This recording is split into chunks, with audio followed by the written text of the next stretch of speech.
Bismillahirrahmanirrahim. Hello viewers and students. Take my salam. Assalamu alaikum. This is Bilal Hussain, assistant teacher in English, Society High School, Bashal, Tangai. Okay, viewers and students, welcome to Society High School online class on behalf of Bashal Online School. Okay, students and viewers, today I am going to discuss about tag question, which is very important part of English grammar. Okay, dear students and viewers, make you realization I will use Bangla as well as English. মূলত tag question হচ্ছে special construction in English grammar which is using auxiliary verb and subject pronoun. Actually, tag question is made to know more information or for confirmation. Okay, dear students, come to the main point. Tag question মূলত হচ্ছে এক ধরনের short question or mini question যা কোনো স্টেটমেন্টের পরে জুড়ে দেওয়া হয়। মূলত ইংরেজি গ্রামারের তিন ধরনের কোশ্চেন রয়েছে। কেউ কেউ এটাকে দুই ধরনের কোশ্চেন বলে থাকে, WS question, yes no question. তো ট্যাগ কোশ্চেন আসলে কোনো কোশ্চেন না, যেহেতু এর প্রেক্ষিতে কোনো উত্তর পাওয়া যায় না আর একটা স্টেটমেন্টের পরে কোশ্চেনটা জুড়ে দেওয়া হয়। কিন্তু অন্য কোশ্চেনগুলো কোনো স্টেটমেন্ট ব্যবহার না করে সরাসরি কোশ্চেন করা যায়। তাই সেই দৃষ্টিতে আমরা বলতে পারি ট্যাগ কোশ্চেন অন্য কোশ্চেনের মতো নয়, এটা হচ্ছে মিনি কোশ্চেন যা মানুষের অবস্থা জানার জন্য বা কনফার্মেশন হওয়ার জন্য ব্যবহার করে থাকে। তো ইংরেজি গ্রামারে দুই ধরনের ট্যাগ কোশ্চেন রয়েছে। যেমন ট্যাগ কোশ্চেন মূলত দুইভাবে ব্যবহার হয়, নেগেটিভ ট্যাগ কোশ্চেন আর অ্যাফার্মেটিভ ট্যাগ কোশ্চেন। তো তার আগে আমরা জেনে নিই, যেহেতু আমাদের ট্যাগ কোশ্চেন সম্বন্ধে কিছু কনফিউশন থাকে, যেমন এটা ট্যাগ কোশ্চেন হবে নাকি কোশ্চেন ট্যাগ হবে। তো দেখি,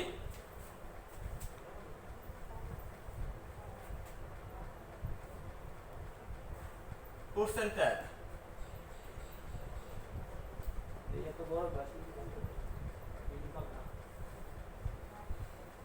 কোশ্চেন ট্যাগ কোশ্চেন ট্যাগটা এসেছে ব্রিটিশ টার্ম থেকে এবং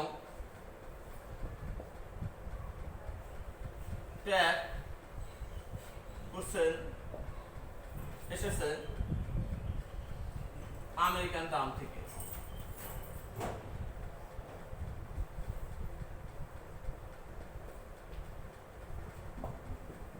হ্যালো ভিউয়ার্স এন্ড স্টুডেন্টস, তোমরা বিষয়টি ক্লিয়ার হও।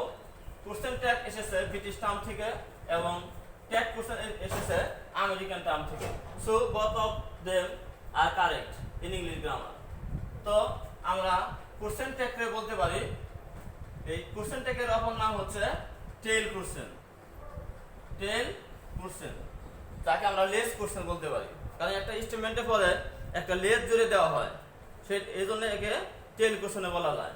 তো যা হোক, আমরা আর কথা বাড়াবো না, আমরা মেন অংশে ফিরে যাব যে how to make a tag question. For this we have to follow some general rules.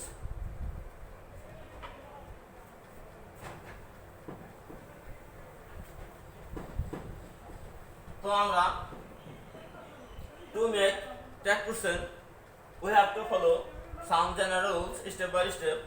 তোমাদের অবশ্যই এই চারটি নিয়ম অবশ্যই মনে রাখতে হবে যদি তোমরা ট্যাগ কোশ্চেন করতে চাও। আমি একটু শর্টভাবে লিখছি, যেমন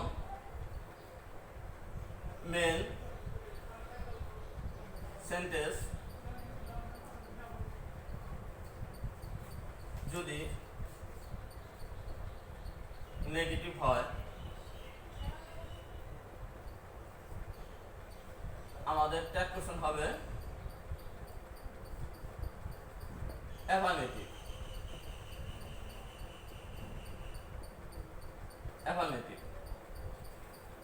নাম্বার 2, মেন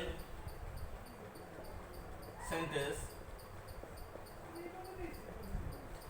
যদি অ্যাফার্মেটিভ হয়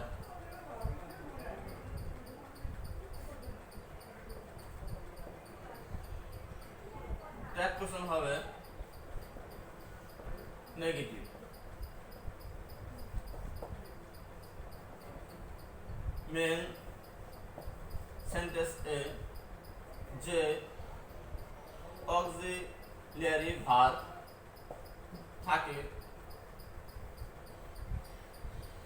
ট্যাগ পারসন এ সেই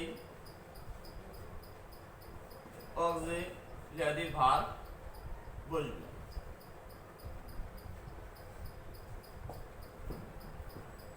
ভিউয়ার্স এন্ড স্টুডেন্টস, এখানে এই নিজ দ্বারা আমি বলেছি মেন সেন্টেন্স, যেহেতু আমাদের বুকটা একটু ছোট, আমাকে বাড়তি কিছু বোঝাইতে হবে, এই জন্য আমি কিছু লিখে রাখছি পাশে।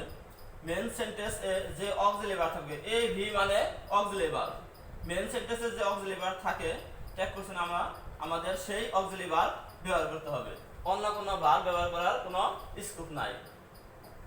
তো দেখি যদি মেন সেন্টেন্সে যদি আমাদের অক্সিলিয়ারি ভার্ব না থাকে তাহলে আমরা কি করব?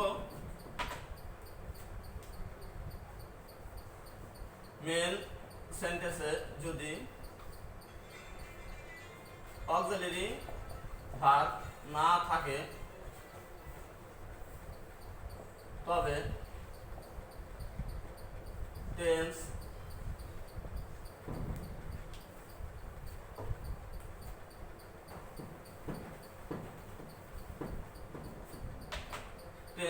অনুসারে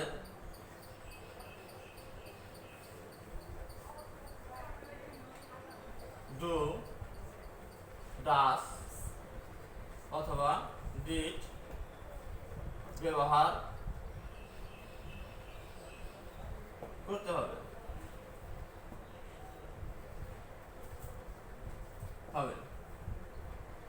তারপরে আমাদের মনে রাখতে হবে মেন সেন্টেন্স এর সাবজেক্ট যদি নাউন হয়, tag পারসনের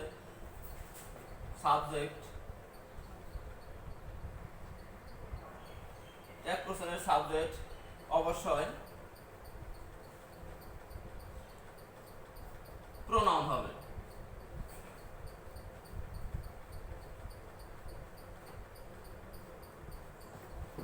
hello viewers and students, এতক্ষণ আমরা জেনারেল কতগুলো নিয়ম আলোচনা করলাম, তো আমি সেগুলো আবার বলছি যে মেন সেন্টেন্স যদি নেগেটিভ হয় ট্যাগ পারসন হবে অ্যাফার্মেটিভ, আর মেন সেন্টেন্স যদি নেগেটিভ হয় ট্যাগ পারসন হবে অ্যাফার্মেটিভ, এবং মেন সেন্টেন্স যদি অ্যাফার্মেটিভ হয় ট্যাগ পারসন হবে নেগেটিভ। এবং মেন সেন্টেন্সে যে অক্সিলিয়ারি ভার্ব থাকবে ট্যাগ পারসন সেই অক্সিলিয়ারি ভার্ব ব্যবহার করতে হবে। মেন সেন্টেন্সে যদি কোনো অক্সিলিয়ারি ভার্ব না থাকে টেন্স অনুসারে ডু, ডাস, ডিড ব্যবহার করতে হবে। এবং মেন সেন্টেন্সের সাবজেক্ট যদি নাউন হয় ট্যাগ পারসনের সাবজেক্ট অবশ্যই প্রোনাউন হবে। তো আমাদের এই বিষয়গুলো মাথায় রেখে আমাদের ট্যাগ পারসন করতে হবে। আমি উদাহরণ দিই নেই, তো আমি এখন তোমাদের এই বক্স ব্যবহার করে উদাহরণ দিয়ে বোঝাবো কিভাবে ট্যাগ পারসন করতে হয়। তোমরা অবশ্যই যদি ট্যাগ পারসন শর্টলি করতে চাও, মানে সহজেই যদি নাম্বার পেতে চাও, তোমাদের অবশ্যই এই শর্টকাট মেথডটি তোমাদের দেখতে হবে, তাহলে ট্যাগ পারসন করা অনেকটা সোজা হয়ে যাবে। তো দেখো এই বক্সটি আমি ব্যবহার করে উদাহরণের মাধ্যমে তোমাদের আমি বোঝাবো।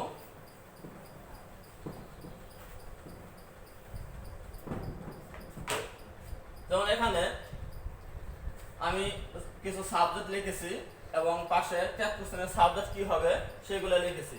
যেমন মেন সেন্টেন্সের সাবজেক্ট যদি রানা হয়, শুধু রানা বলে কথা নয়, এখন মেল মানে সাবজেক্টটা যদি পুরুষবাচক হয় এবং নাউন হয় ট্যাগ পারসন অবশ্যই তোমাদের প্রোনাউন হিসেবে হি ব্যবহার করতে হবে। যেমন আমি একটা উদাহরণ দেই, তোমরা উদাহরণগুলো লক্ষ্য করো। যেমন Rana is a good student। তো আমাদের মেন সেন্টেন্সের সাবজেক্ট আছে এখানে রানা, তার মানে এই সাবজেক্টটা হচ্ছে পুরুষবাচক। তো অবশ্যই আমরা ট্যাগ পারসনে কি করব? আমরা হি ব্যবহার করব।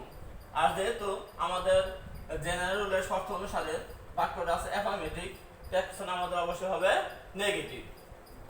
যেমন তাহলে এখানে কি হবে? এখানে আমাদের আরেকটা আমাদের জেনারেল রুলের নিয়ম আছে যে মেন সেন্টেন্সে যে অক্সিলিয়ারি ভার্ব থাকবে ট্যাগ পারসন আমাদের সেই ভার্বই ব্যবহার করতে হবে। যেমন এখানে ইজ আছে, তাহলে অবশ্যই আমরা প্রোনাউন অনুসারে আমরা এখানে ইজ ব্যবহার করব। আমাদের অন্য কোনো ভার্ব আনার কোনো সুযোগ নাই। তাহলে আমরা এখানে কি ব্যবহার করব? ইজ অন হি।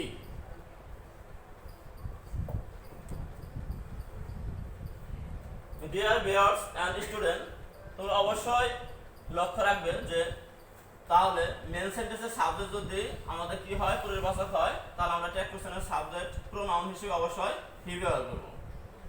তো আমরা পরেরটা দেখি। মেন সেন্টেন্সের সাবজেক্ট যদি ফিমেল বাচক হয়, মানে স্ত্রী বাচক হয়, তো যে কোনো নাম হতে পারে, তাহলে অবশ্যই আমরা টেক কোশ্চেনের সাবজেক্ট হিসেবে সি ব্যবহার করব। যেমন আমরা একটা উদাহরণ দিই, Runa is not a bad girl. তো এখানে তোমরা লক্ষ্য রাখো, আগের বাক্যটা আমাদের ছিল অ্যাফার্মেটিভ, টেক কোশ্চেন হচ্ছে নেগেটিভ। তো এখনকার বাক্য আমাদের আছে নেগেটিভ, তো আমরা টেক কোশ্চেন অবশ্যই অ্যাফার্মেটিভ ব্যবহার করব। আর যেহেতু সাবজেক্টটা আমাদের স্ত্রীবাচক রয়েছে রুনা, তাহলে আমরা এখানে সি ব্যবহার করব। তাহলে এখানে হবে is she, is she। তো আমরা এই দুটো বিষয় ক্লিয়ার হলাম। যদি মেন সেন্টেন্সের সাবজেক্ট পরিবাচক হয়, নাউন হয়, তাহলে আমরা তার অবশ্যই সাবজেক্ট হিসেবে প্রোনাউন ব্যবহার করব হি, এবং যদি স্ত্রীবাচক নাউন হয় তাহলে তার টেক কোশ্চেনের সাবজেক্ট আমরা প্রোনাউন ব্যবহার করব she। তো আমরা নেক্সটে যাই।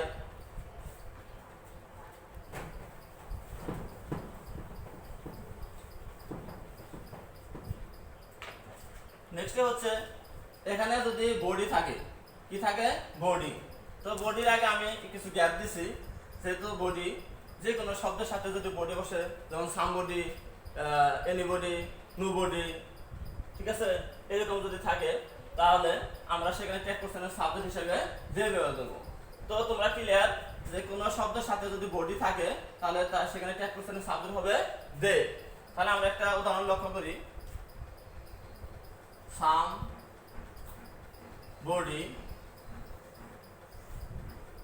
somebody will come here। তো এখানে বডির আগে আমরা কি ব্যবহার করছি?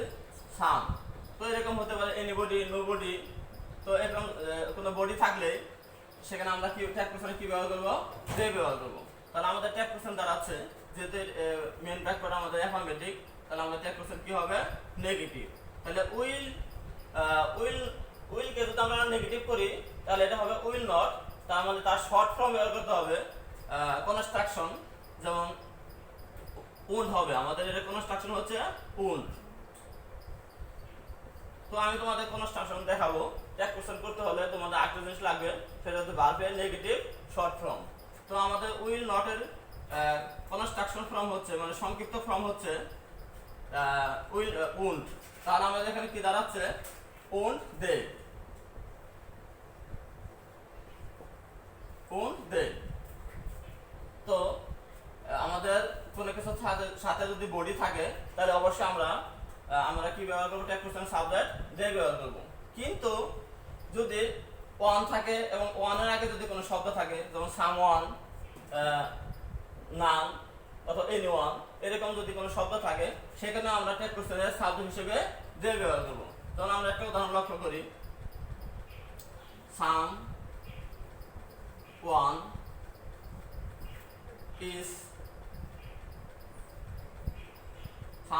is good,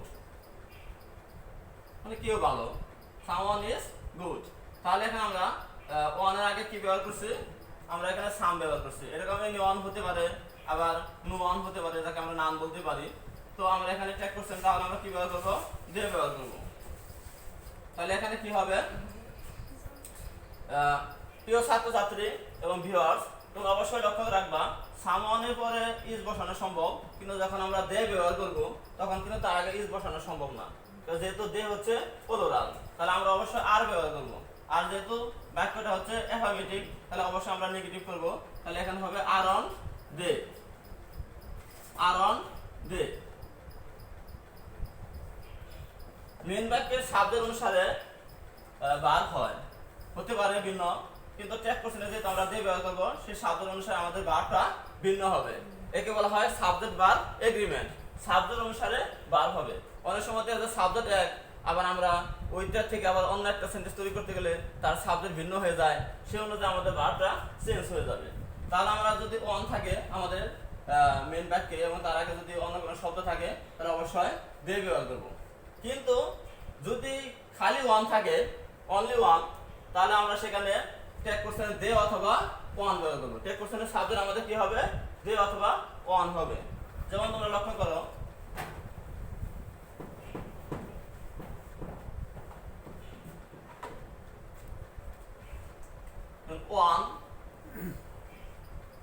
one should do one's duty. তো এই বাক্যের সাবজেক্ট হচ্ছে ওয়ান, এর আগে কিছু নাই, তাহলে এখানে সাবজেক্ট ওয়ান শুধু সাবজেক্ট হিসেবে বসেছে। তাহলে অবশ্যই আমরা ট্যাগ কোশ্চেনে আমরা কি ব্যবহার করবো? এর সাবজেক্ট হিসেবে ওয়ান অথবা দে, যে কোনোটা ব্যবহার করবো, দুটাই রাইট। তাহলে এখানে হতে পারে শুড অন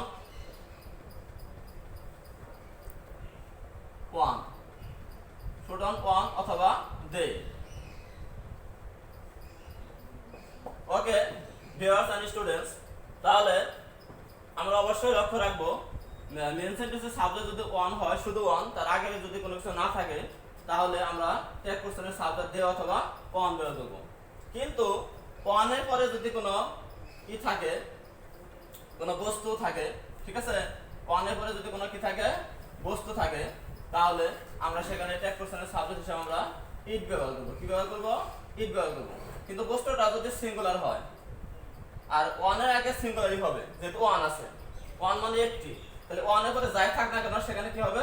ইট হবে। যদি বস্তুবাচক থাকে তো সেখানে আমরা ইট ব্যবহার করব, আর যদি ব্যক্তিবাচক থাকে তাহলে ছেলে অথবা মেয়ে অনুসারে আমরা হি অথবা সি ব্যবহার করব। যেহেতু আমরা এখানে নির্দিষ্ট উল্লেখ করে দিচ্ছি বস্তু, ওয়ানের পরে যদি কোনো বস্তু থাকে অবশ্যই আমরা সেখানে ইট ব্যবহার করব। যেমন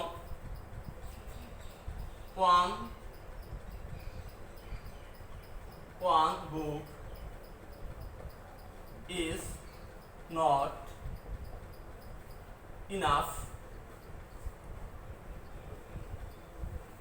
for knowledge.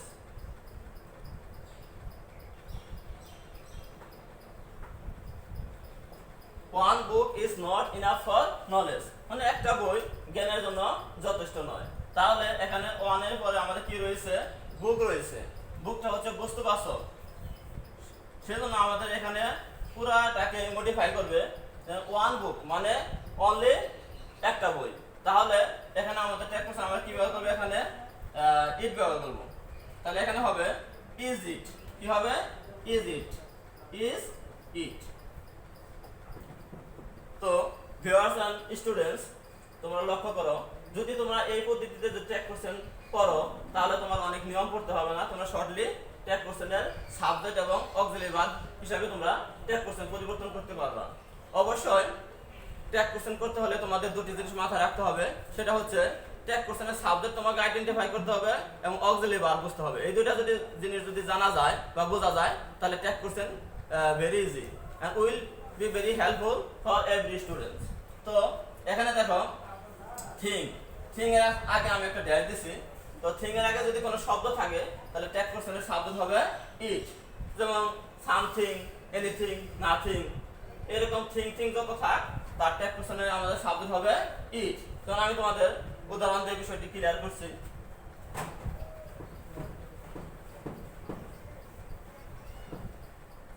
আমি দ্রুত শেষ করব।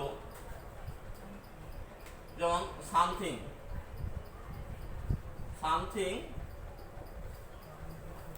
is unclear, something is unclear, তো কোনো কিছু অপরিষ্কার, অস্পষ্ট। তাহলে দেখা যায় এখানে থিং এর আগে সাম রয়েছে, তাহলে আমরা অবশ্যই এখানে কি ব্যবহার করব? ডিজন্ট ইট। আমরা সেটা চোখ মুখ দিয়ে দিতে পারি, নো প্রবলেম। তো এখানে দেখো, যদি ট্যাগ কোশ্চেনের সাবজেক্ট আল্লাহ অথবা গড থাকে তাহলে আমরা মেন সেন্টেন্সের সাবজেক্ট যদি আল্লাহ অথবা গড থাকে তাহলে ট্যাগ কোশ্চেনের সাবজেক্ট আমরা হি ব্যবহার করব। যেহেতু আল্লাহ অথবা গড হচ্ছে সুপ্রিমেসি অলমাইটি, সবচেয়ে শক্তিশালী, সেই জন্য আমাদের টেক কোশ্চেনের সাবজেক্ট হি ব্যবহার করার সময় অবশ্যই আমাদের কি ব্যবহার করতে হবে, প্রথম অক্ষরটা ক্যাপিটাল অক্ষর দিতে হবে, মানে ভির এইচটা হবে বড় হাতের। যেমন আল্লাহ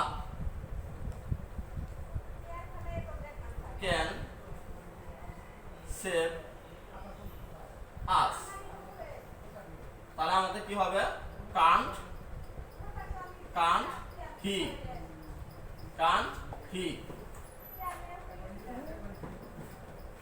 ভিউয়ার্স এন্ড স্টুডেন্টস, তোমরা অবশ্যই লক্ষ্য রাখো যে আল্লাহ ক্যান হেল্প আস, আল্লাহ আমাদের সাহায্য করতে পারেন বা রক্ষা করতে পারেন। তাহলে এখানে আমরা কি ব্যবহার করব, হিটা অবশ্যই আমাদের বড় হাতে লিখতে হবে, যেহেতু আল্লাহ ইজ এ অলমাইটি, অথবা আমরা যদি গড যদি ব্যবহার করি সেখানে আমাদের হি ব্যবহার করতে হবে। সর্বশক্তিমান সৃষ্টিকর্তা হিসেবে আমাদের এখানে অবশ্যই এইটা বড় হাতে দিতে হবে। আর ক্যানের শর্ট ফর্ম হচ্ছে কান্ট, ক্যানের শর্ট ফর্ম হচ্ছে কান্ট।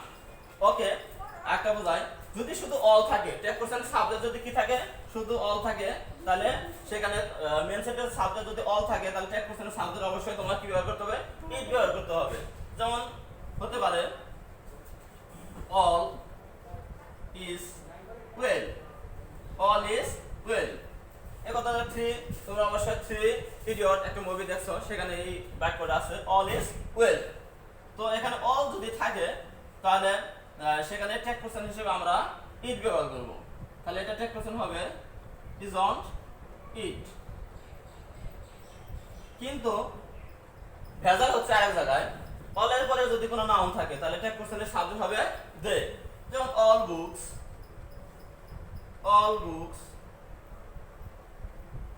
আর necessary,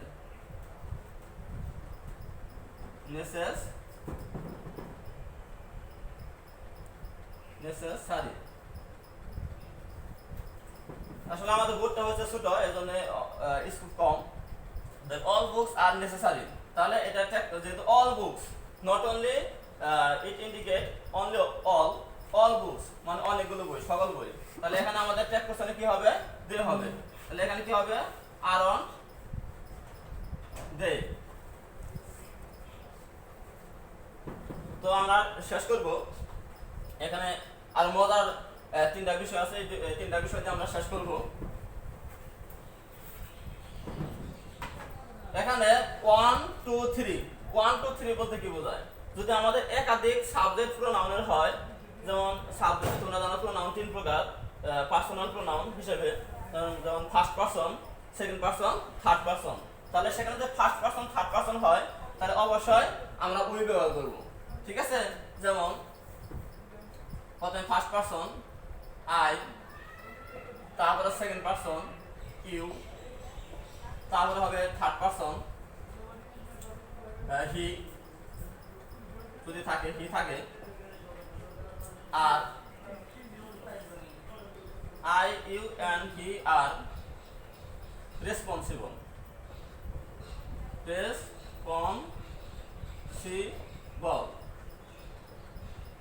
তো এরকম যদি থাকে তখন আইটা হচ্ছে ফার্স্ট পারসন, ইটা হচ্ছে সেকেন্ড পারসন এন্ড হিটা হচ্ছে থার্ড পারসন। তো এরকম যদি থাকে তাহলে আমরা সেখানে কি ব্যবহার করব, প্রোনাউন হিসেবে। আমরা অনেক সময় কনফিউশনে পড়ে যাব যে একাধিক প্রোনাউন আমরা তার সাবজেক্ট কি ব্যবহার করব, অবশ্যই আমরা সেখানে উই ব্যবহার করব। তোমাদের আরো মনে রাখতে হবে, যদি ফার্স্ট পারসনের সাথে যদি অন্য কোনো পারসন থাকে অবশ্যই সেখানে প্রোনাউন হবে উই, কি হবে, উই হবে, কি হবে, উই হবে, পসেসিভ হিসেবে আওয়াজ হবে, ঠিক আছে। ফার্স্ট পারসনকে সবসময় প্রায়োরিটি দেওয়া হয়। তো এখানে তাহলে কি হচ্ছে, aren't we.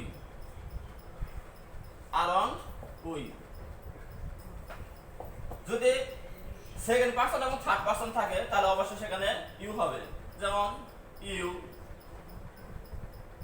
And he are very busy, তাহলে আমরা এখানে অবশ্যই কি হবে, আরন্ট ইউ।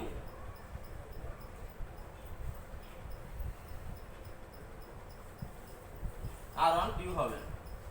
তো এরকম থার্ড পারসনে যদি থার্ড পারসন থাকে, থার্ড পারসন এবং থার্ড পারসন যদি থাকে তাহলে সেখানে অবশ্যই দে হবে।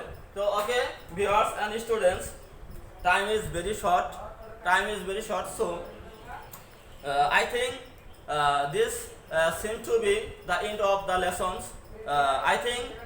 I hope you all have enjoyed this class very much, and so stay well and stay healthy until I come back with the next class. See you in the next class. Okay, Allah Hafiz.